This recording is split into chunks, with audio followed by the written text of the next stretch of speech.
This episode of Finding Demo Surf Fishing is been brought to you by The Sinker Guy. Head on over to thesinkerguy.com and take a look at all the stuff that Chip has in the Sinker Guy garage.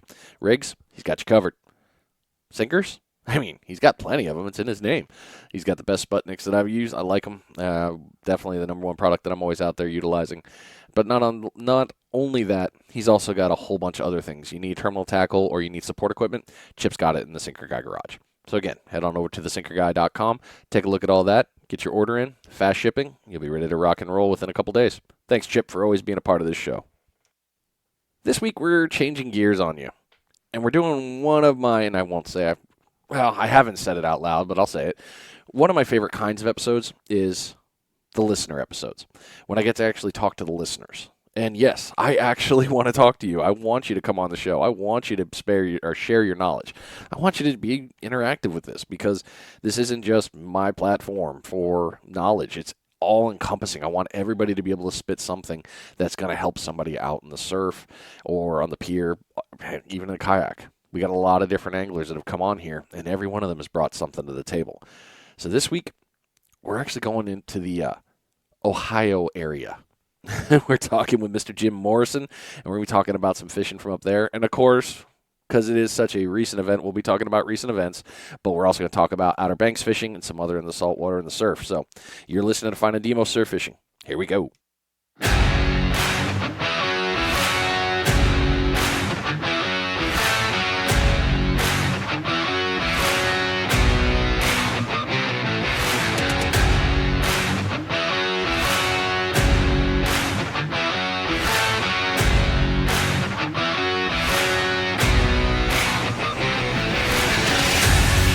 Ah, yes. New week. Hope you are doing well wherever you are and whatever it is you are doing. Hopefully you're listening to this out watching. Yeah, no, that ain't happening. Hopefully you're listening to this out at the beach or on your way to get out there and get some surf and fishing in. Get that limit set up. Lots of great fishing is going to start here. We're moving into the fall. Means temperatures are dropping. Water temperatures coming to that right bit to get out of the summer. Lots of good species coming in. So like I said, this week we are doing the listener episode, and we're talking with Mr. Jim Morrison, and it is going to be a blast. So without further ado, Jim, welcome to the show, man. Hey, Brian. Yeah, thanks for having me. I'm excited to be here. Well, I'm excited to have you. I know we've talked on and off a little bit here and there trying to get this thing situated, and we finally do, and now I'm like, okay, moment's real. Don't screw it up, Brian. We can throw some jokes out about my name. Still alive. No, I'm not doing it. Classic Jim Morrison from the Doors. I loved it when I saw it. I was like, I could just hear the theme song, and I was like, this is cool. This is going to be a fun one. So you're up in the Ohio area, and you do a lot of fishing up there. You've been fishing a lot your whole life, so I'm not going to get into that and cut that. We're just going to get right into it. I'm going to ask you that first question and let you just run it, man. Tell us your story and what got you into fishing. Yeah. So I grew up, I'm about 5 miles from the shores of Lake Erie, and we have a ton of fishing opportunities up here now, especially that I'm older. But, growing up, I'm like a lot of your other listeners. I grew up with a fishing pole in my hand and an uncle who had a pond and, catching bluegills and things like that. And then eventually, once my buddies and I were able to ride our bikes to the river, we stumbled upon, the steelhead. And a lot of people are familiar with the Lake Erie and Lake Ontario run steelhead. And eventually that grew to muskie fishing. I had a boss as I was in the college era who had a boat and was really into muskie fishing. And, muskies are the apex predator of freshwater. Certainly, I think one of the most challenging to catch. And, I bought a boat and started chasing that world. And, from there, it's just grown. I started my saltwater fishing adventures with, believe it or not, an ex-girlfriend who used to go to the Outer Banks a lot. And we started going there. I bought a surf fishing pole at the shop, and I'll never forget the very first fish I ever caught was a kingfish, a mullet in the surf on Fishbites. True story. And that was about 10 years ago, right when the Fishbites came out. You caught a mullet on a fish bite?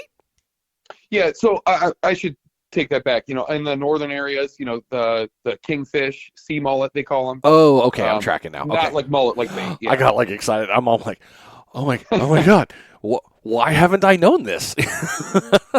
Yeah, northern kingfish, as they call them up where we're at. Okay, cool. So the Outer Banks, that's a hell of an introduction into the surf fishing world. It really was, yeah. And the problem at the time was 10 years ago, believe it or not, it wasn't as busy as it is now. And, I went to the bait shop and I found myself one of maybe three guys in the area that I was fishing. And, I inevitably talked to some people and got some advice. And the second fish I ever caught in the surf was a 3-foot shark. So hence, from that point forward, it was just a straight addiction. Yeah, I can, yeah, I can imagine. That's a that man. You went from the extremes on two levels there. I mean, you basically hanging out in the fresh water, and yeah, that's real fishing right there because that's a lot of work. And then you went right into like Fenway Park to the mecca of surf fishing over to the Outer Banks. I was like, all right, let's do this. That's intense. Yeah, And then you're not kidding. And we ended up going to Hilton Head for a couple more vacations, and I fished off the beaches there. Inevitably it grew into shark fishing essentially from the beach, not in Hilton Head because it's illegal there, but some of the other areas that we would go. And eventually, not so long ago, maybe 6 or 7 years ago, some buddies of mine and I saw the land-based shark fishing deal, and watching guys catch those big sharks off the beach. I've been obsessed with sharks since I was a little kid. Jaws is my favorite movie, very similar to, I'm sure, a lot of fishermen. But we really didn't have anybody teach us that world. And we bought a couple 50 wides and some rods and a kayak, and we shot down to Florida, literally completely blind, no advice whatsoever, and started that world. And I can tell you, when we pulled in about a 7-foot bull shark, about a 200-pound bull shark, we were completely lost. We had absolutely no idea what to do with that thing. So lesson learned on that. Do a little research on what you should be doing to handle this thing. Yeah, that was a real trial by fire. We fished for 3 straight days with a few bites. We didn't actually get a hookup. Again, lesson learned. You got to kind of let those bigger sharks take the bait. And inevitably, the first big shark that we landed on our larger gear was, like I mentioned, that big bull shark. man, I've heard bull sharks are quite the fight too, though. They are. I think sharks are a lot like people. They're all different. We've had a shark that is rip and drag out. When we pull it in, it's a big sandbar, and we're like, wow, that was shocking how hard that thing fought. And we've caught a 10-foot tiger shark that pulled maybe 10 feet of drag the entire fight. So I think it's it's interesting over time. Yeah, they're all a little different. yeah, well, definitely. So you've talked about a lot here. What types of fishing do you like to do? Honestly, it all depends what time of year it is and what we have going on. This time of year, as we're going into fall, the drum fishing in the Outer Banks is spectacular. So, we really don't bring any of our paddle gear or the kayaks. We're just bringing our heavers, our 8-and-bait type rods, and maybe a few Spanish or metal slinging rods for those albies and those blitz runs for bluefish. But yeah, so it really all depends. When we fish for, I would say, game fish, anything but sharks, it's a lot lighter to move around and jump from spot to spot. One thing that I haven't mentioned, Outer Banks, I'm sure most people know, you can drive on the beach there. So there's a ton of national seashore that you can get the ORV pass. Now, you start paddling shark baits out, you're invested in that spot. I mean, you're paddling, you're multiple baits, you have those big rods in the holders. So you are stuck there for a while until we might, move spots. But that's why I really love, more or less game fishing. We can show up with the drum rods, sling some baits out. If an hour passes and we figure out, hey, there's a better place to be, we can legitimately go 15 miles up the beach, and fish somewhere else. So, my favorite type of fishing is really just dependent on the type of year. The time of year and, when I can get away. I've got 3 little ones at home, so it's tough to break away at times. Yeah, that whole adulting thing, man, it gets in the way of all the other fun stuff. And they're getting to the age now, though.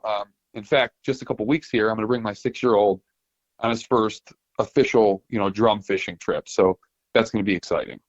Oh yeah, absolutely. That'll be a lot of fun. And you're doing that at the It's Outer good. Banks? Yep, he's going to get a couple days out of school, hang with dad and a couple buddies, and I feel pretty confident between me and my two friends with all those rods in the water. The first rod that goes is going to be my son's that he gets to reel in. So we're gonna try real hard. I have a feeling you won't need to try. I don't know. I think you guys are gonna have that in the bag, so that'll be great, man. That's gonna be a memory. That I mean, I hate to quote Disney here. Please don't sue me. I mean, that's a core memory right there. Yeah, and he's caught sharks. He's caught some small stuff on the beach. But he sees those big drums and he's like, Dad, I want to try to catch one of those. So we're gonna make it happen. Oh man. Well, I look forward to hearing from you after. I know I'll hear. I know we'll both have some stories to tell because I'm heading with Abby up to the Kids Can Fish uh, tournament in Georgia for that. We're going after the bull reds, and I've never caught a bull red. Not here. I've almost every one that I've ever caught has been slot, except for one. I will say that I did have something of a bull red, but I didn't get to touch it. So Justin was there, and he could say, "Well, you kind of caught it." So, but yeah, I've heard many great things about bull red fights. So I'm excited for both of you out there. That I've heard that's going to be the fun one. So congrats, man. Oh yeah, yeah. I have the curse of the citation, as I call it. I've had my rod go off at least 5 times when I was either doing something else, making some sandwiches, and a lot of friends of mine have reeled in citation drum on my gear. I have yet to get a North Carolina citation. I did get I didn't get a tape on it, but I got a fish that was likely about 45 inches in Hilton Head. My wife and I were there during Hurricane Matthew when that was coming in. The island was evacuating. We were packing up. We were ready to leave for the next day. And I was on the beach. Believe it or not, there was a bunch of excavating equipment moving up and down the beach, like large dozers and dumpers, and they had all their lights on, and they saw me fishing there with the rod bent over, and they actually turned towards the beach, so it lit up the whole shore, and I had that huge drum on. So that was a pretty cool experience. Yeah, that sounds like it, That man. was my first and only, big drum. Well, only for now until the next Yes, trip. yes. Well, now let me get into my favorite part of stealing your knowledge. So with your Yeah. trips, because you're obviously taking a road trip down south, you're going to be fully invested in this fishing when you go out there. How do you plan your fishing trips? Yeah, that's a great question. First and foremost, weather. Obviously, weather trumps all. If we can plan around weather, great. Oftentimes we don't have that luxury. Me and some buddies from Ohio, my schedule can be pretty flexible, but my buddies I go with, maybe not so much. So there's times when we plan to go, and we're going to go no matter what. And to be honest with you, that almost makes us better anglers because there's times that we've had to figure it out when the conditions aren't so great. Um, so first and foremost, we try to plan weather. We're looking at the times of year. Um, I know a lot of anglers pay attention to the moon phases. Honestly, for us, with so many variables, we just plan the date. Everybody gets the days off, and we plan on a destination. And like I mentioned, we do the Outer Banks a lot. We fish mainly Buxton down to Hatteras. But we also go down towards Florida a lot. We fish northern Florida, the Jacksonville area, when we do our shark fishing trips. So yeah, it really just depends on the time of year, where we're going to go. The Outer Banks from Ohio, it doesn't seem like it's that close, but we can actually get there in about 9.5 hours from the Cleveland area to the northern area. So if we leave here at, let's say, 8 o'clock at night on a Thursday, we'll get there Friday morning, and we'll fish Friday, Saturday, Sunday, and shoot back, be home by Monday morning. So we do, that'll certainly test your sleep schedule, but Yeah. it's a great way, to live in Ohio and be able to expose yourself to the salt water, at a reasonable price too. People forget, a lot of these trips cost money. When you start flying places and packing gear, it's a lot more difficult. Being able to drive there, and then again, like I mentioned, have your vehicle to drive on the beach, that's a huge advantage as an angler. Yeah, and that drive, I mean, 9 hours. And I can't really say much because that's basically from here in Navarre to close to Miami. I'd be down south. I'd probably be in the Everglades. I get that. And that's pretty cool that you can do that. And yeah, that's a stamina run. You're going to be in beast It mode. is fueled on energy drinks and terrible food. Peanut butter and jelly work, man. I mean, I don't That's care what it. anybody says. That stuff's delicious. It'll get you through food and power. I agree. Well, all right. So you get that. So now you got the plan all set up there. You got the weather. You know, all right, about I'm going to go where in this zone. You got that all set. Now, how do you select your spot? So that is 100% dependent on the wind and what beaches. Now, the real advantage of the Outer Banks, if you look at it on a map, is it truly is like a little elbow, right? So the northern beaches, it goes from Salvo down to Avon, down to Buxton, and that's your elbow, and then it shoots over to Frisco and Hatteras. And there's typically, if we have a northwest wind, we can fish down on the elbow or past the elbow. If we have a southeast wind, we can go up north and fish the Avon beaches. So all depending on the wind and where it's pushing that, the bait and the tides, that wind affects it all. So finding the better spots to fish with a little bit of clear water, we can bounce around and we typically start, where that wind is pushing. Okay. So that's going to be pushy on there. What about any of the other kind of features? Are you looking for anything like that or rips or anything like that? Yeah, North Carolina, the coast in North Carolina is very similar to, I remember the last episode, the Myrtle Beach episode, where he was mentioning, there's not a lot out there. It's very similar. We've got sandbars, a lot of shells. So, yeah, absolutely. We're looking for rips. Now, one thing that we do have is we'll find very steep beaches at times where there may be even a 2 or 3 foot drop off in the sand where the sand has washed out because that beach is so steep. If we can find those areas, we'll target those first because we know there's got to be a big gut in there somewhere. And we'll fire one out way deep and one bait, nice and close to the trough there. Okay.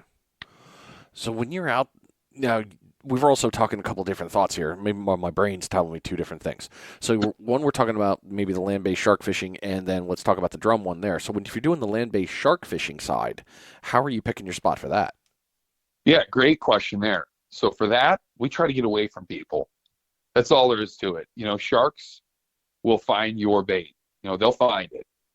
So if they're around, they'll find it. You got to get away from people. I've heard, and it's a hot topic. A lot of folks, I'm divided, right? A lot of folks, especially down in Florida, those beaches are crowded. They'll get there at 6 a.m. and they'll say, "Hey, I was here first." The reality is, you don't want to hook a shark when you have all those people around. It's just all there is to it. We've had it happen. We've been those guys in my younger days where we said we were here first. We had a bunch of people set up next to us. Well, when you hook a 9-foot tiger shark and it's swimming to the left and there's all these swimmers and your line is there and you're screaming for people to get out of the water, trust me, it is a terrible, terrible scene. Yeah. So first and foremost, it's responsible. Stay away from people as much as possible. So we will drive, further away from the access ramps. We don't just pull right in and start fishing. We'll try to drive a considerable distance down the beach. We stay away from the large crowds of drum fishermen and those types of folks, especially when we're paddling those baits out. That's smart. Give yourself a wide berth. And in reality, the shark's going to go however much line you got out. That's where it's going to move. It can do what it wants. So better be ready for that. Yeah, there's a lot of things that are out of your control when you're doing something like that, land-based shark fishing. There's a lot of bad stuff that can happen when you're doing it right. So the reality is just minimize the amount of people around. Stay away from any crowds, when you're doing that type of fishing. That's great advice right there. So definitely thank you for that. Well, let's keep on this one we're already talking about. So we've selected our spot. Now, let's talk about the gear. How do you set your gear when you're at the spot? And what I mean by that is sand spike spacing, where are you casting? You did kind of talk about that already. Types of rigs and kinds of sinkers. And let's go with the drum side for Outer Banks fishing over the land-based shark fishing this time. Sure, yeah. So I've heard other guys mention in the past that they use, the PVC standard rod holders and things like that. The advantage of the Outer Banks is the fact that your truck is really your tackle box. You can have heavier gear. You're not hauling it all down to the beach like you are in most other scenarios. So we use rod holders called over the waves rod holders. They are aluminum. They have a cupped butt with an open face on them, and it's basically that angle iron style rod holder that you just motion forward and back, and it wedges itself nice and deep. And we will use I think I have 6 of those now that we'll set up along the beach, and we'll typically do our furthest rods out right in the middle. And I know that sounds opposite of what a lot of other guys do, but the reason for that is when those hook up, they won't tangle all of our other rods right away. So it allows those fish, typically when a drum picks up that bait, they're swimming left or right along the trough, and it doesn't tangle up all the other rods that we have, closely.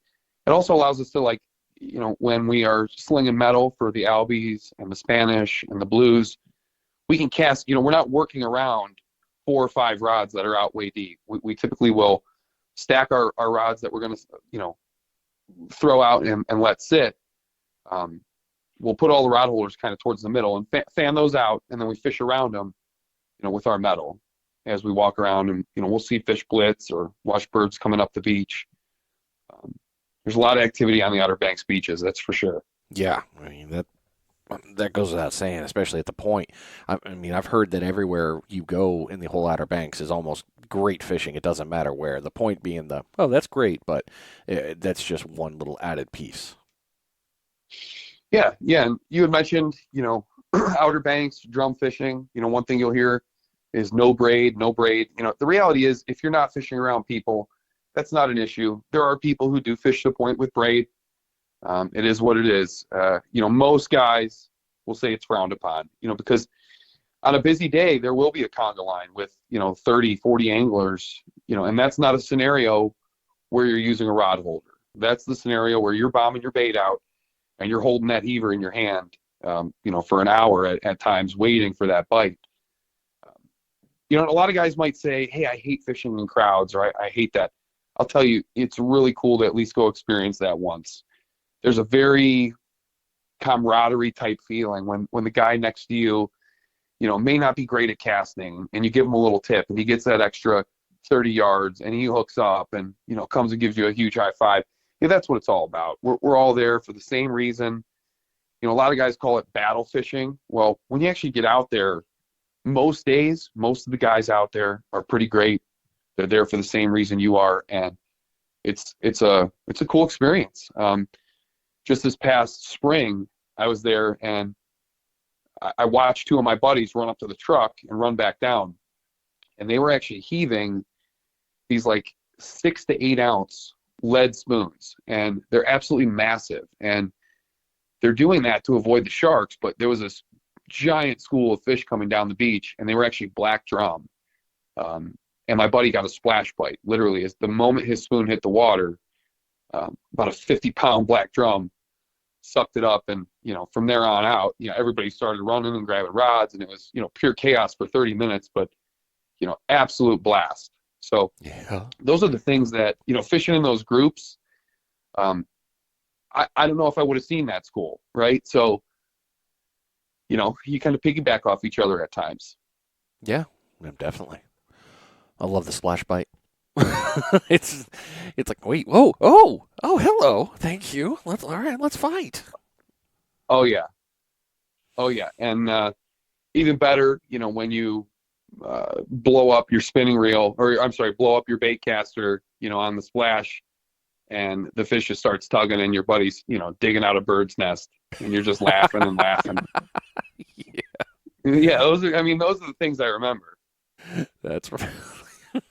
I shouldn't laugh at that. I really shouldn't. Just because I know one of these days it's going to happen to me. So I'm kind of just, I shouldn't laugh, but I'm going to. Man. Oh, well. All right. Now, so you bring into a good one here. So let's continue on that path. And you're talking about lures. What types of lures or bait do you like to use or bring fishing? Yeah. So, bait wise, we use what's down there. There's a lot of mullet.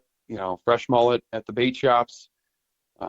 Shout out to a couple of my favorites that, on your way down, there's Frank and Frans, there's TW's Bait and Tackle. And then once you get down into the Buxton area, there's Hatteras style, rods and reels. That's Brian Lester, who owns that shop.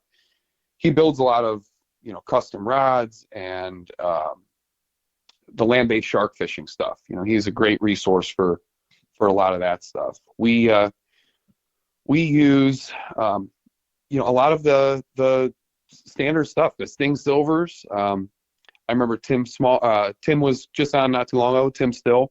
Yep. I love his lures. The beach bum any lures. of the Man, those things are fun. Yeah, those beach bums. Yeah, and it's funny. I'm sure a lot of guys had the same thought as I did. What's with the single hook? And then the first 3 fish I hooked on them were literally not a chance coming off the hook because that thing was completely buried down to the curve. So yep. I'm a firm believer, Tim, in the single hooks.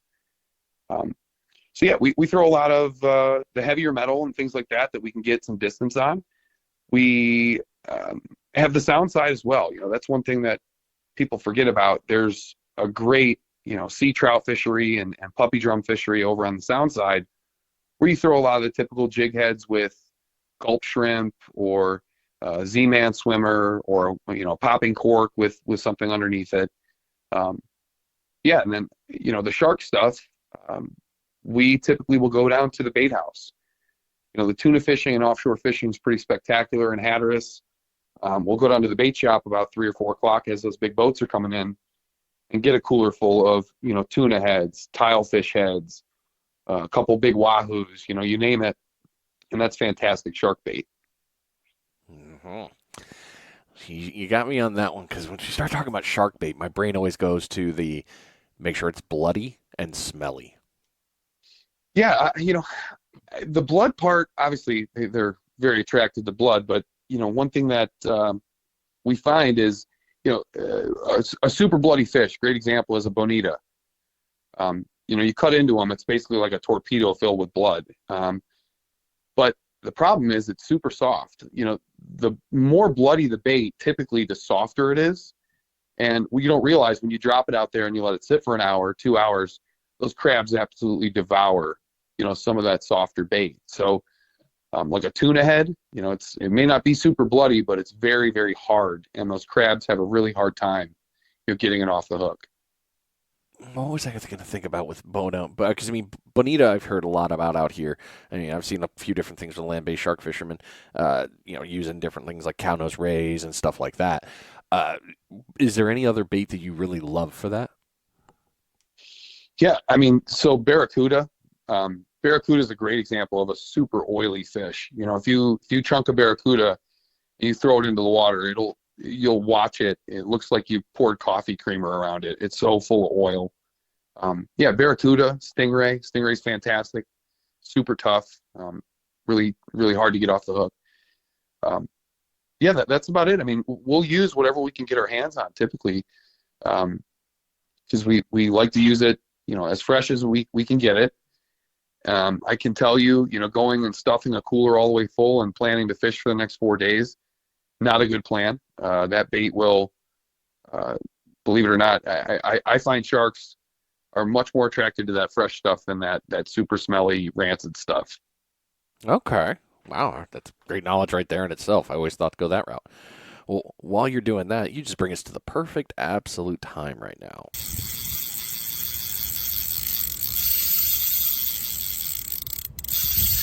It is the bait check time. If you haven't checked your bait yet, man, what are you waiting for? It's been 25 minutes. This bait check has been brought to you by Ninja Tackle. Head on over to ninjatackleva.com and take a look at all the stuff that they have available. Rods, got it. Reels, sold. Terminal tackle, why not? Fishing line, all day. Well, let's also turn it up a little bit. What about Ninja Tactical? Don't forget, they've got their full gambit of optics and other shooting accessories. So again, head over to ninjatackleva.com, scroll through the website, and find what you need and are looking for. They'll get it shipped out to you fast, secure, and you'll be good to go. So now that we've played into the whole land-based shark fishing and all those pieces with that, let's move, because you've already answered that other question, but I'm going to go a little personal here. What's your favorite fish to target? Ooh, that's a tough one. Obviously, I would have to say sharks. Sharks are a ton of fun. It's a completely different experience when you catch it on the beach versus a boat. I'm sure everyone can relate to that. That's why we love surf fishing. It's much more personal. When you pull that thing up, and again, we keep them in the water. We're not pulling them up onto the sand too far, but when you actually get your hands and you're able to touch one of those sharks and, you pop the hook out and take some pictures and send it on its way, it's trying not to sound like a hippie here, but it's almost like a spiritual experience. When you see one of those big giant animals, there's something very cool about it. The thing's a whole muscle. I mean, it is just pure muscle. They're amazing. Yeah. And in fact, Brian, the individual I just mentioned, the memory that's forever burned in my head was we were fishing from the night before to the next day about 2:00 in the afternoon. And we were so starving and cooked, we said, we're going to take a break for an hour. We went and grabbed some lunch and we came back. Well, Brian and his crew were fishing the whole time. When we pulled up, Brian had a 13-foot, 7-inch hammer that they were releasing. And, seeing that shark with, 6 grown men next to it. And I mean, it was absolutely a sea monster by all, definition. That's just like a memory burned in my mind forever. That's a fair memory to be burned. I mean, come on, man. Yeah. Oh, that'd be so cool. But freshwater, where we're at up here, I would have to say steelhead, just because we get such a good run of them here in Ohio. We've got, and again, the cool part is you can really catch them any way you want. If you want to use spinning gear and throw spoons, you can. If you want to fly fish for them in the streams, you can. It's very, very open to what you'd like to do to catch them. I've heard steelhead's delicious. Yeah, to be honest, we don't. It's a different type here that we get than, let's say, the West Coast steelhead, which are very similar to salmon. Mm-hmm. Ours are a little bit more. Ours are basically lake run rainbow trout. That okay. A lot of guys do smoke them, but me personally, I just like to catch them and send them on their way. Yeah. So see, you said steelhead, and that was the first thing I thought of was the West Coast salmon. Oh yeah. I've never fished your area. I wish I could say I have, but like I've said in numerous other episodes, I am the world's worst freshwater fisherman, and I hope to fix that one day, but for now I'm just going to continue to fish in the surf and make myself feel better and continue on there. Well, we talked about your favorite fish to target. What is a bucket list fish you wish to catch one day? Blue marlin, hands down, not even close. I've seen 2 of them on a boat. My wife and I were able to make it to Hawaii a couple years back, and we actually had a blue marlin come up trying to eat the 40-pound tuna that we had on the end of the line. Holy crap! Yeah, that was pretty wild to see. And we've had one chase a bait on a charter off of North Carolina as well. But I've been on, I think, 8 charters now, specific, targeting blue marlin and big game offshore fish. Caught a ton of tuna. We've caught some big sharks. We've caught virtually everything. The man in the blue suit has yet to hook up for me. So I'd love to get a blue marlin. The elusive. Okay, that's going to be cool, man. I'm already looking forward to following you on this piece and seeing when you catch it. Where do you think you're going to have to go? Yeah, I was going to say that one's a little more out of my control living here in Ohio. A little bit. The one that's a little closer to me would be a kingfish off a pier. We do a lot of pier fishing down in the Outer Banks when the beaches are tumbling real bad and we want to get a bait out still. Watching those guys do that trolley rig off the pier is so cool. When one of those big kingfish eat, that reel just starts screaming out of nowhere. It honestly reminds me a lot of our musky trolling. It's the anticipation. It's almost like the trap is set and you're just waiting for it to go. Well, now you're going to have to do it soon. So, you can get a king here from what I've been told. You can catch king off the Navarre Pier if you ever come down here. Oh, yeah. Yeah, in fact, when I YouTubed how to kingfish off a pier, just to kind of get a little knowledge, there is a great video of a kid catching a big one off the Navarre Pier. No way. Oh, yeah. Talk about rubbing it in. Yeah. It's like, all right, that's where I have to go. Fine. Oh, man. Go give it a shot.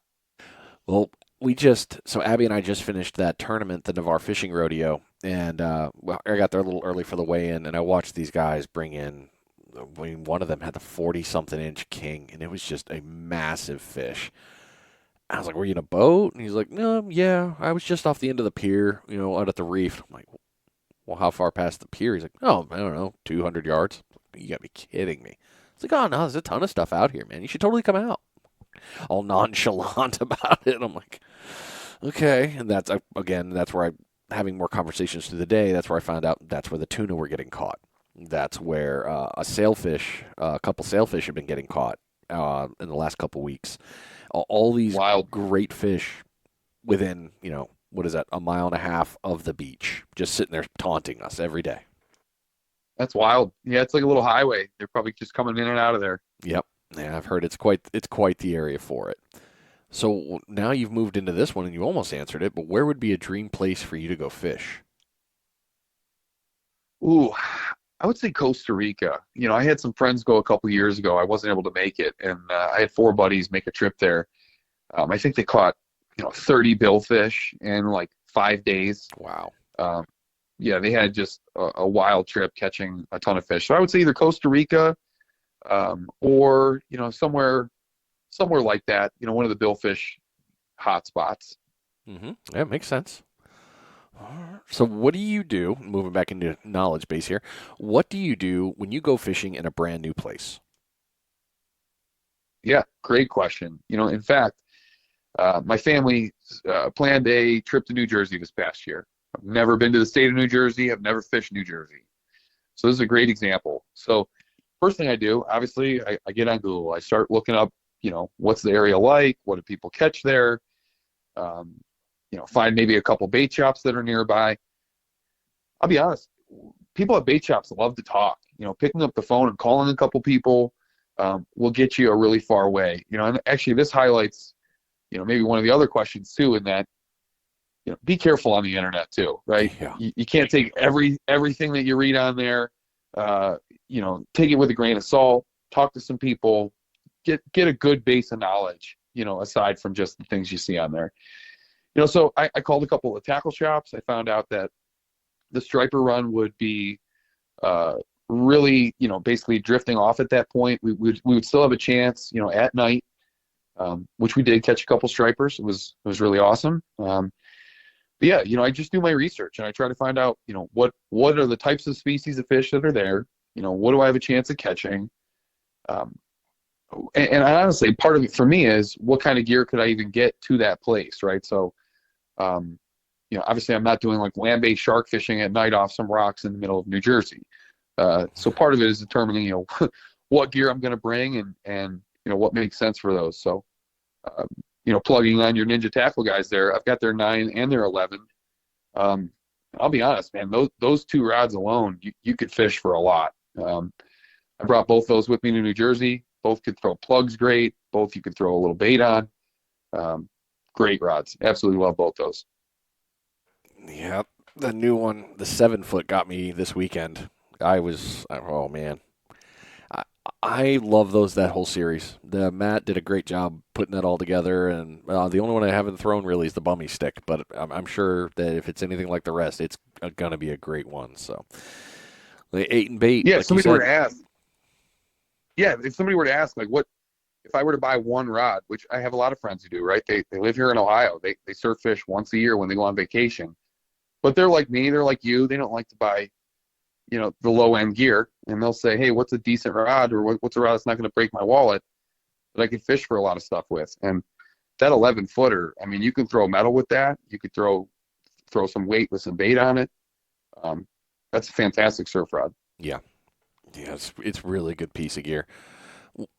So we talked about going into a new place. Now, how do you adjust your tactics for fishing when the bite isn't on fire?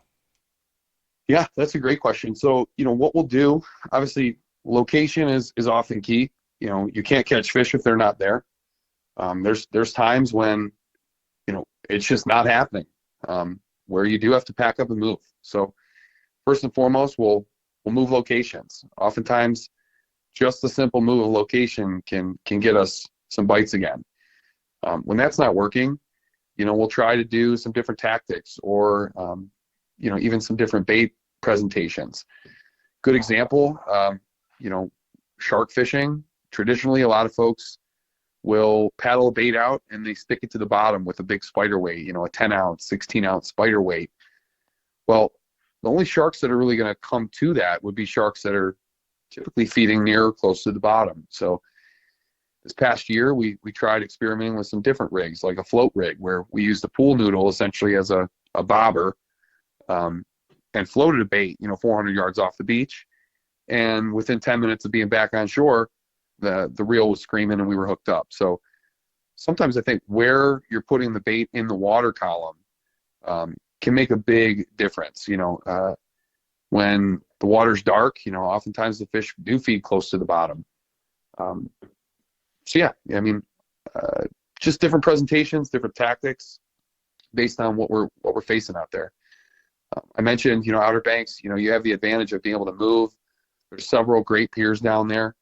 If the beach is really rolling and we can't get, 8 and bait to stick or even 10 ounces to stick, we will hit the pier, and you're throwing way out past the breakers at the end of the pier there. So, just be smart about where you're fishing, and your gut instinct typically will lead you in the right direction, I think.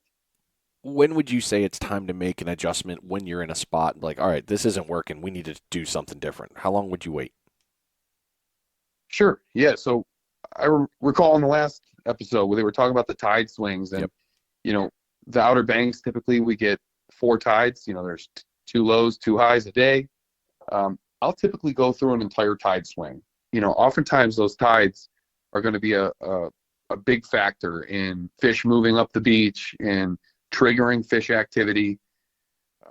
So oftentimes, I want to sit through at least a tide swing.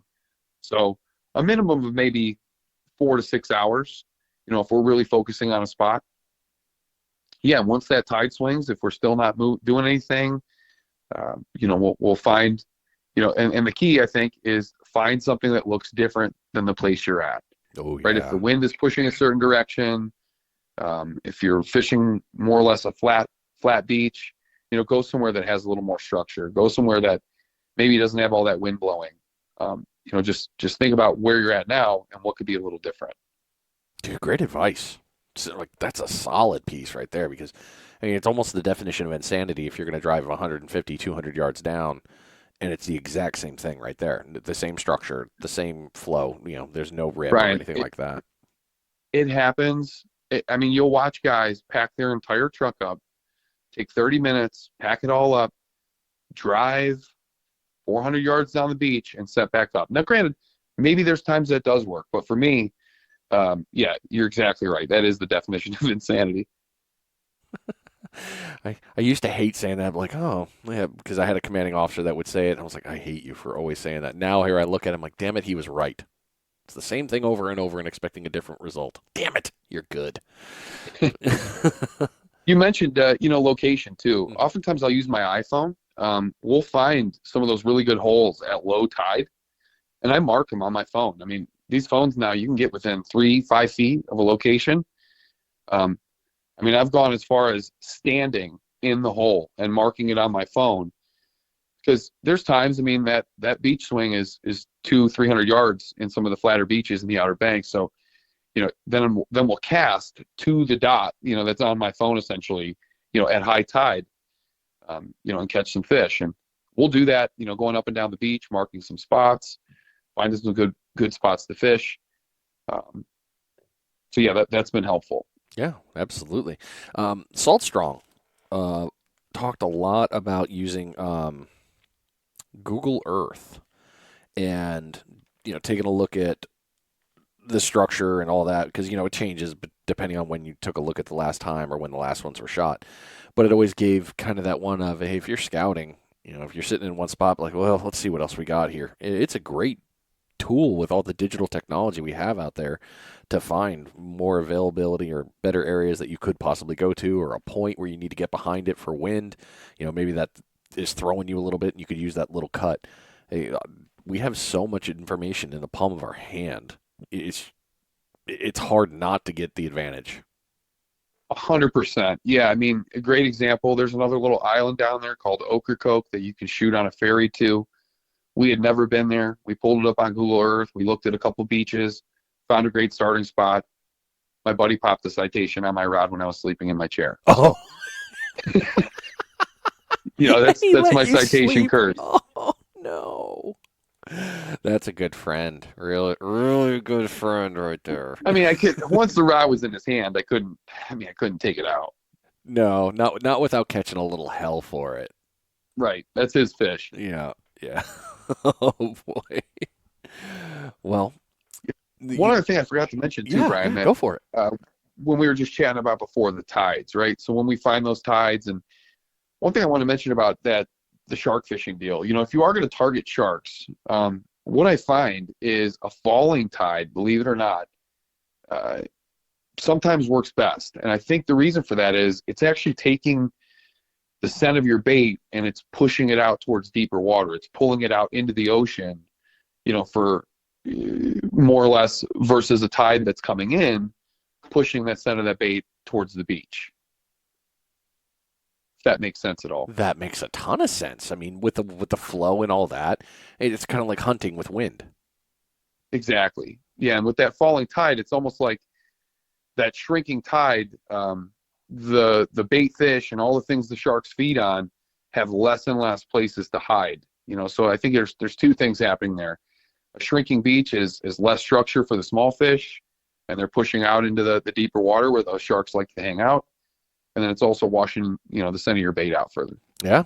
I mean, when we did the Fishbites episode and the fish gum episode, we've talked, and so many other anglers, when using live bait, dead bait, fresh dead, or whatever it please, everyone mentions the exact same thing.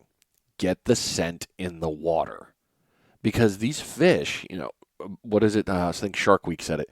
A drop of blood, a shark can smell it from a certain distance. So these concentrated pieces of bait that are just giving out a power punch of scent. All the fish are like, hey, I smell something. I want to eat that. Where is that? And they're all going to hone in.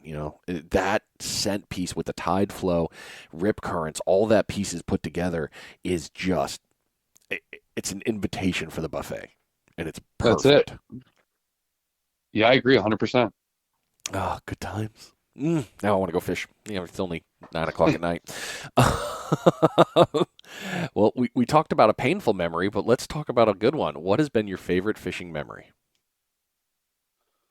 Oh man, I got a couple good ones here. Oh yeah, let's hear them. Send them up. Yeah, so my grandfather, before he passed away, he always admired muskies, and he thought it was so cool that we were catching muskies. So he caught a good sized muskie with me before he passed. That's a great memory I have. I got the photo, framed in my wood shop. My nephew Mason, last year, he's 12 years old, and he tied his first fly and then caught a nice 10-pound steelhead on it. So I'm sure you can certainly relate to this. With kids, it's almost like you're reliving fishing again, right? The excitement is all there again. I mean, certainly I would get excited about a 10-pound steelhead on a fly rod all day still, but it's just amplified, because, it's his first time doing it, and watching his excitement and all those things. Most of my good memories now, and the ones that are really burned in, are mostly with my kids and my nephews, and just family members catching fish, or it's those ones that really stick with you. I think my brother-in-law, great example. Muskies are known as the fish of 10,000 casts, right? Hard to catch. Well, I had yet to catch a 50-incher at this time, and at my bachelor party, we go out and we set the rods, and 15 minutes in, a rod goes off, and he reels in a 54.5-inch muskie. I mean, like world class. So to this day, he's like, "Oh yeah, muskie fishing, that's real hard." It's one of the ones that he'll dig in with me. It's a rough one. What is friends and family for? That's it. But I mean, it's and then you talk things like sharks. We had a night fishing in Florida where, and I'm 100% believe that it's related to the turtle migration. We were watching, these big sea turtles coming up the beach, and all of a sudden the rod started going off. And we caught, in a 18-hour period, we caught 6 big tiger sharks off the beach, all like 9 foot or larger, um, all off the same beach, like one after another after another. Wow. I know. Just in rapid shots? I mean, no, we did have 2 hooked up at one time. Um, and then when we released those, we had one more rod that was still out there, and 15 minutes later, that rod went off. And I think the biggest of that set was I think 11-foot 7-incher that we got. But yeah, it was just one of those awesome moments because I was with a couple of my close friends that we figured out that land-based shark fishing deal together. So for us to all be there and experience that was awesome. Oh man, that is so cool. I mean, I've seen with land-based shark fishing, they'll catch one and then a couple hours later. But I mean, in short span time like that, I've never seen something like that. I can only imagine just you're finally getting your energy back, and all of a sudden, like, oh no. Okay, here we go. Yeah, the ranger was actually driving up the beach, and same type of deal. He turned towards the water for us and shined his lights out for us, and he was mind blown. He's like, "Man, you guys are crazy." Um, you know, we're unhooking this thing and we're in the water with it. And we came back, and he had his phone out and was taking pictures. He's like, "Man, these guys aren't going to believe me tomorrow." Day shift. It was a pretty cool experience. Nope. Yeah. Definitely. Well, you bring me right into a perfect pause point. Well done.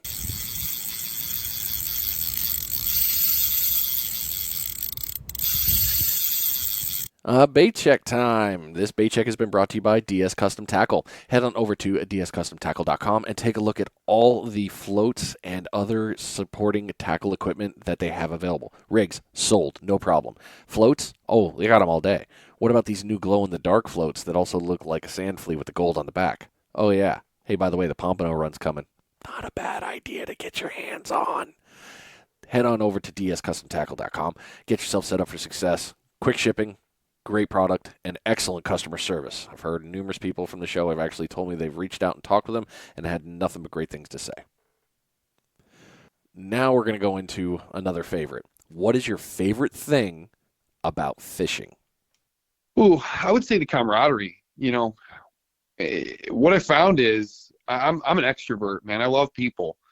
What I find is I actually don't like fishing by myself. I've tried it. I've done this thing. Don't get me wrong. I'll still go every now and then for steelhead and things like that by myself. But what I find myself doing is like I'll hook a fish and I look to my left and look at right, and I have nobody to get excited with. So for me, it's the people. I naturally I talk to people. I make friends. A lot of places I go. Great example. I was just in Marco Island this past year for spring break. Met some guys that had bought a rod. They had no idea what they were doing. I chatted with them a little bit, and then later they sent me a picture of a 35-inch snook that they caught off the beach. Wow. And they said, "Hey, man, thank you so much. You made our trip." And it's one of those. That to me is what fishing is about. I really enjoy sharing it. It's one of those things you can do from the time you can walk to the time they put you away. It's building the relationships along the way. I've met so many great people, down in the Outer Banks, down in Florida. I've made friends that I still fish with to this day that I never would have met unless we were fishing. Yeah. That's so true. And all right, I'm gonna make it weird. Please don't judge me too hard. No, it's all right. But fishing for me is almost like the military. You develop a real tight kinship with people you serve with. You go overseas, you do some dumb stuff together, and thankfully, my years when we first started out, we all thankfully didn't have cell phones, so there's no photographic evidence of the stupidity. But fishing is almost like that. Lucky you. you have no idea. But Oh yeah. Digital cameras, yeah. We still had those, so there are some things that probably are hopefully buried in a landfill somewhere. But you're so right about that with the fishing community, though. We all have a common goal: catch fish, make each other. Well, most people want to make each other better. But it's always just that one of, cheering people on and getting better. So, dude, wait, you nailed that. Thank you so much for saying that, really. yeah, we've got a shop here. It's pretty much world renowned for steelhead and walleye fishing. It's called Erie Outfitters. It's it's been around a long time, and I go in there as a kid, and all the guys are just sitting in there drinking coffee, and I'm like, what are these guys just sitting around in here for? Well, now I get it. Now I get it. Fisher, I'm like, why aren't they out fishing? The fishing's great right now. They're all just sitting in here talking, and that's when I realized, the fish are just a bonus. Really, it's the journey, it's the adventure. Again, places like the Outer Banks that will spark a sense of adventure in you like nothing else. Like you can say, hey, let's drive our truck on this ferry and let's go over to the island that's next to us that's 11 miles long and 10 miles of it is uninhabited. Very few sports really loan themselves, or hobbies loan themselves to, that type of sense of adventure too. Yeah, definitely. Definitely. Well, let's talk about your area. We've talked about Outer Banks, and if you want to keep talking about that, we absolutely can, especially when you've done fishing between South and North Carolina as well. You're welcome to hit either one. How is fishing different in those areas than other that you've been to? Yeah, I would just say diversity. And again, it sounds crazy to say, but when you go to the Outer Banks, there's only so much, in terms of fishing and fish that you can catch. Where I live here in Ohio, we just have so much diversity in terms of fishing. I mean, you can, within a 2-hour drive of me in virtually every direction, I can drive 2 hours northeast and be in New York catching king salmon on Lake Ontario. I can go 5 minutes north, to Lake Erie, the walleye capital of the world, and catch walleye and steelhead. I can go to my tributaries and target muskies, put a backpack on and cast for muskies with a rod, in the little holes in the river. So just the diversity of fishing that's available here, it's very cool, being able to target things basically year round, multiple techniques, fly rods in the spring for steelhead, center pins in the fall with bait. There's just so much you can do in terms of fishing. We're going to get into this. Yeah. We're going to get into the walleye tournament. Obviously, 'cause Yeah. I know that's in your area, like we were talking about. We were talking pre-show. What is it like catching a walleye anyway? Yeah. So, everybody says walleye fights like a Timberland boot basically on your rod, but I can tell you it's all in the way that you catch them, right? So, walleye are obviously our, Lake Erie Gold as their nickname, the poor man's lobster, delicious to eat. And our walleye fishing is really based on our springs. When we have a really rough spring, those eggs along the shoreline don't have as good of a chance. If we have a really mild spring, the walleye, blow up. And right now, it's about as good as it's ever been. So yeah, I mean, walleye fishing, there's many ways to catch them. Guys will jig for them with things like Rapala jigging wraps and just a basic 1/16 ounce jig head tipped with a minnow. And also guys do a lot of trolling for them with crankbaits and downriggers and the whole big board program. It's not uncommon for, some of the big charter boats to have 12, 14 lines out, at one time trolling on the big lake. Wow. And to your point, what's it like to catch one? If one is out, 250 feet on a board and it bites, and by the time that, that fish is towards your boat, you've been cranking on it for 3 minutes, sure, you're not going to think walleye fight very hard. But if you catch a 30-inch walleye jigging, with a minnow in the river, trust me, they do fight. They're a lot of fun. Well, I've heard people mention that they're very tasty. I have unfortunately not had that luck. I've got a very good Marine buddy of mine who's a realtor still out in California. Him and I served together for a very long time. He's invited me up numerous times to Minnesota to go walleye, and I have yet to go with him because I suck. Sorry, Ryan. Love you, man. But after everything I've been hearing about walleye in the last 96 hours, it's kind of like, okay, maybe I need to go catch one of these things because apparently they're really good fish. Oh yeah, it's The fishery itself loans itself to be a great tournament fishery as well. So we've got the LEWT, the Lake Erie Walleye Trail. We've got two big fall tournaments. One is called the Fall Brawl, and then there's a new one that's called the Walleye Fall, the Fall Slam. And these are big tournaments. And when I say big, I mean the first prize is typically over $100,000 in value. Either a Warrior, brand new Warrior fishing boat, or something along those lines. So you can imagine this is lucrative. And again, this is to catch the fish that everybody's already out there catching, right? So it's not like we have to convince people to go buy new gear. These tournaments are right on the back of basically our biggest time of the season when these fish are getting fat and big. And basically both of those tournaments I just mentioned are one fish. It's all it takes to win it. The biggest walleye caught, in the fall wins that tournament. So, there's luck involved there, right? I mean, you could be the greatest angler ever and you might catch 2,000 walleyes a year, but catching that one, 14 pounder, that's going to get you the winnings. Right. So, it's competitive. There's a lot at stake. Hence, what's all in the news right now. As much as I don't want to be cliche and talk about it, I want to talk about it. Yeah, I mean, this is a fishing show. We got to talk about it. I hate cheaters. Oh man, but I'm just going to open with that, and now I'm just going to kick it to you. So when we were talking pre-show, you were there. Yeah. I mean, so when the weigh-ins were happening, you could just tell. And this has been to be candid, a long time coming. There's been a lot of rumblings about it, and frankly, at the end of the day, fishermen are fishermen. You fish for pompano. How big a typical pompano would weigh. If I came up to the pompano tournament and I weighed a 20-inch pompano, and all of a sudden the scale went to 15 pounds, you would say, that's a little off. Smidge. Right? I mean, went for a 20-incher. I'd still be like, oh my God, he caught a 20-incher.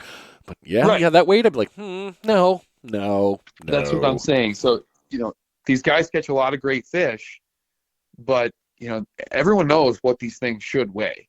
And to over and over and over constantly outweigh the competition. So after those fish were weighed, basically the tournament director said, hey, I need to take a closer look at those fish. There was a comment, basically something like, are you serious? This stuff needs to stop. And as he went through, he yelled for someone to bring him a knife. He cut into those fish, and, you guys saw what he pulled out. He pulled out lead. He pulled out walleye fillets. So not only are they stuffing fish, but now they are poaching walleyes while on the lake and stuffing the fillets of those fish into the fish that they're weighing in. So, I mean, so many problems on so many levels here. I was wondering about the fillets, and I was like, why would you use a fillet? I mean, that's not a lot of weight. But you just answered it for me, poaching to get the meat for themselves for later.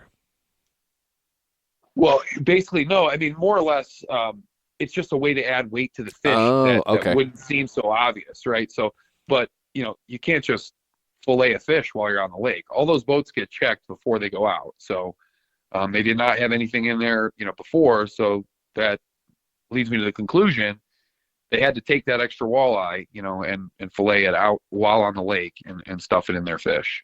That's just unbelievable, man. Again, to go back, these guys are they're tournament winners. They won quite a few really, really big tournaments. So they won the Fall Slam last year, and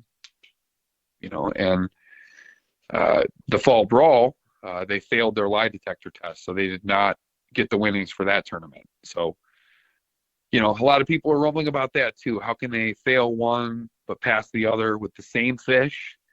The reality is when there's rules involved and money involved, if they pass, the tournament director has to pay them. That's all there is to it. He may not like them. He may think that there's something up, but if they pass the lie detector, he has to pay them.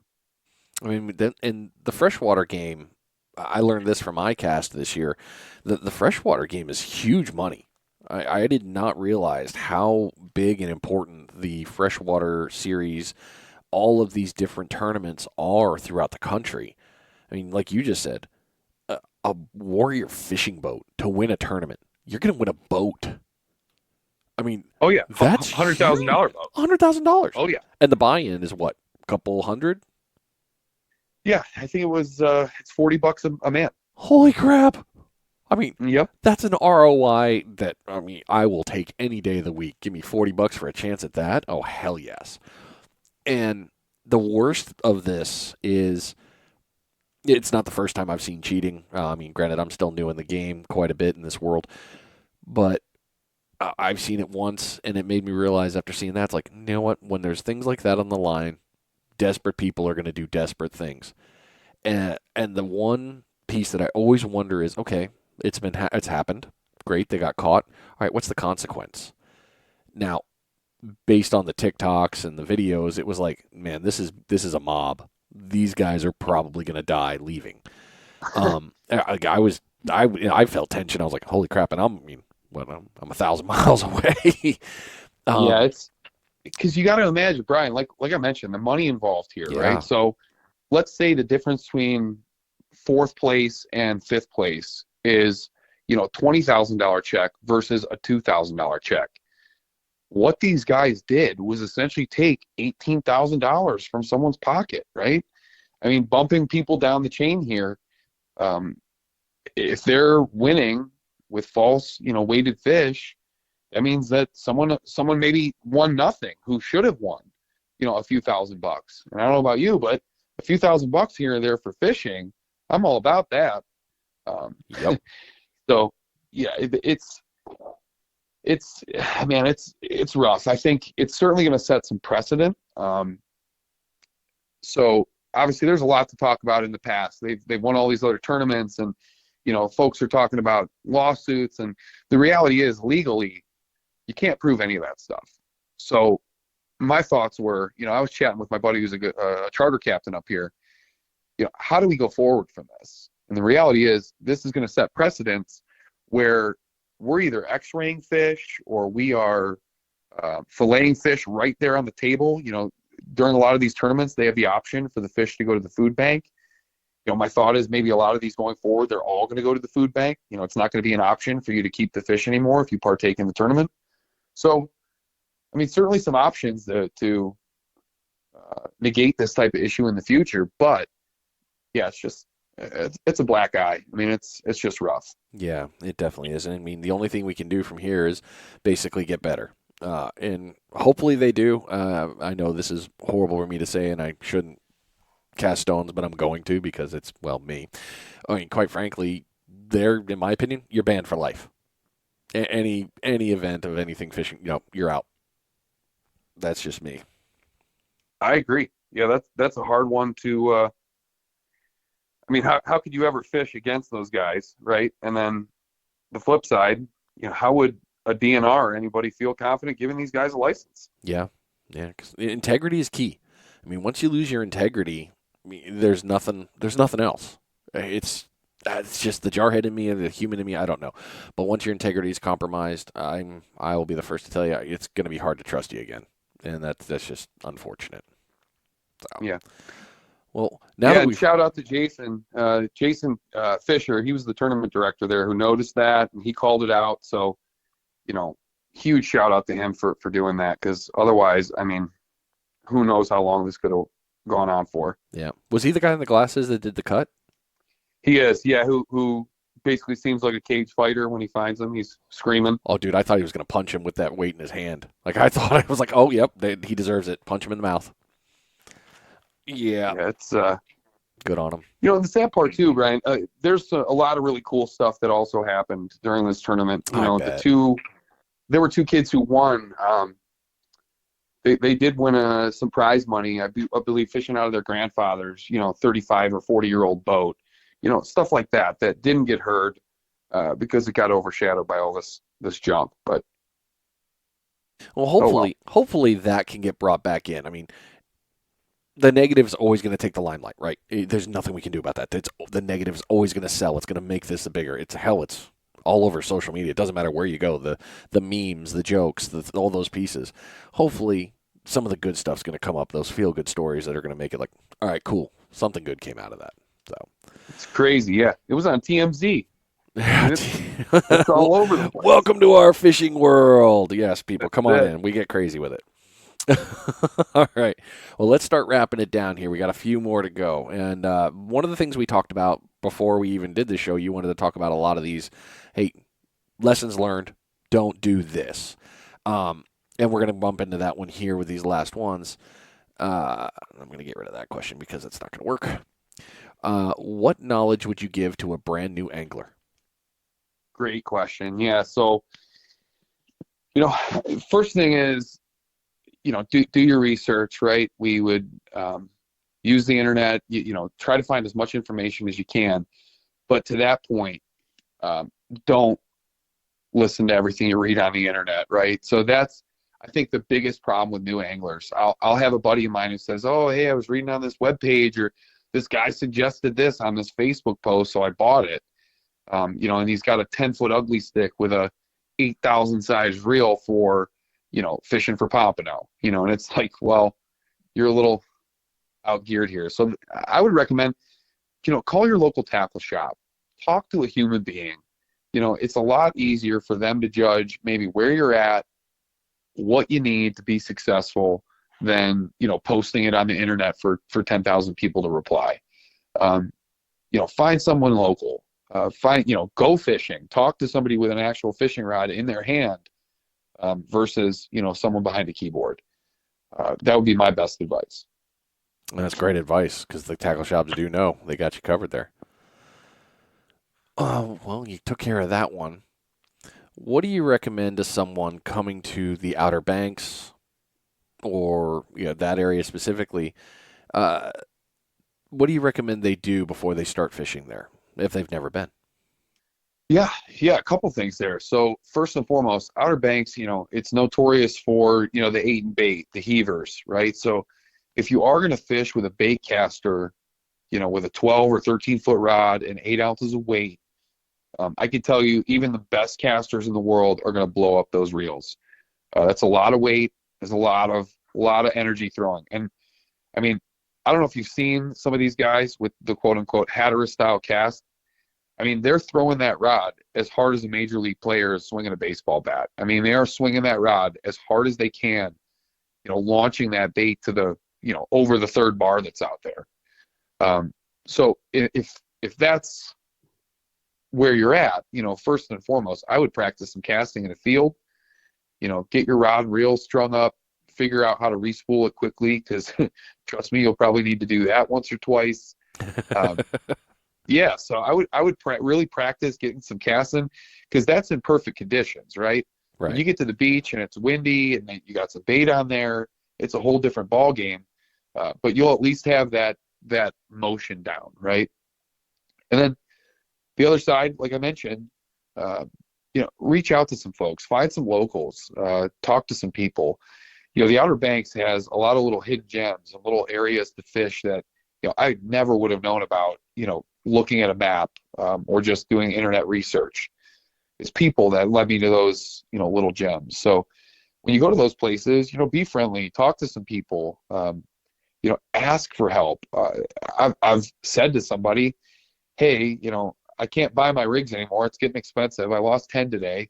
Can you teach me how to tie that knot? And, we'll sit for 5 minutes and he'll show me how to tie something. So, I think be humble, ask questions, and do a little practice casting. You'll be good to go. Excellent knowledge, man. Seriously. And Jim, this has been a great episode. Seriously, I have thoroughly enjoyed every minute of it. I really have. It's been a lot of fun. I'm glad. Yeah, same. I could talk fishing all day. It's it's in my blood. My kids, my youngest, my 2-year-old, he's got fishing poles. We can't walk by a fishing section without him, yelling for stuff. So it's exciting for me. It's almost like reliving it all over again with my kids. That's great, man. And then you got this big trip coming up, and it's just so many good things are for you here in the future. It just sounds like a blast you got lined up, man. Yeah, absolutely. I mean, and I'm actually sitting in my wood shop right now looking at my Angler's Mate fishing rack on the wall, just empty, no rods in it, waiting to be filled up. I'm dying to get back out there. The fall bite's been great I'm seeing all the pictures pop up of a lot of people with big drum, and like I said, it's part of it is just being there. You know, it's just such a cool place. It's like nowhere else on earth.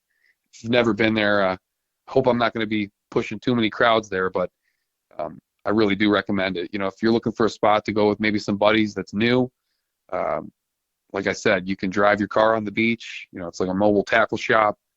There's some other cool places like Ocracoke Island you could shoot to.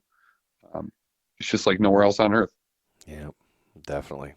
Well, thank you so much for coming on the show. I appreciate all the time you gave us today, all the knowledge you did, and I know one day I'll convince you to come to Florida, or I'll just find a way to get up to the Outer Banks and come fish with you. Hell, I might even need to come all the way up. I might need to come to Cleveland and go walleye fishing to actually finally do it. Walleyes, yeah. Leave the lead weights at home. Yeah, absolutely. They will definitely stay there. I'll just borrow your gear and I'll bring 2 rods, but just show me what else I need. Right. All right, man. Well, we'll talk soon. All right. Sounds great, Brian. And on that note,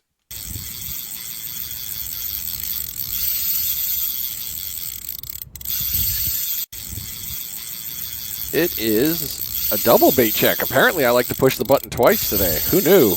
This bait check has been brought to you by Rogue Reelz. Head on over to roguereelsfishing.com and take a look at all the gear that Rob has in there. Line cutters, got you covered. Red drum rigs, sold. How about the Demo HD double drop rig? I don't like them toothy critters getting my fish and breaking off my rig and me losing my Sputnik. That rig's all set up for you too. Maybe you got the RC Fishing Surfer. Get that set up with the Smitty rig or the Micro rig for sharks. Lots of great stuff in there. Again, head on over to roguereelsfishing.com. Take a look at all the gear and get yourself set up for success. I hope you all enjoyed this episode. I had a blast talking with Jim. Lots of great knowledge on the Outer Banks area and some of the freshwater, and we definitely got into the current events of the absolute crazy thing that happened up there. And, man, that's just insanity. If you like this episode, please don't forget to like, share, subscribe. Head this out to people. All this knowledge is going to help somebody out there. Something you do is going to help somebody be a better angler. So thanks for listening to Finding Demo Surf Fishing. I appreciate you, and we will see you next week. I'm out of here.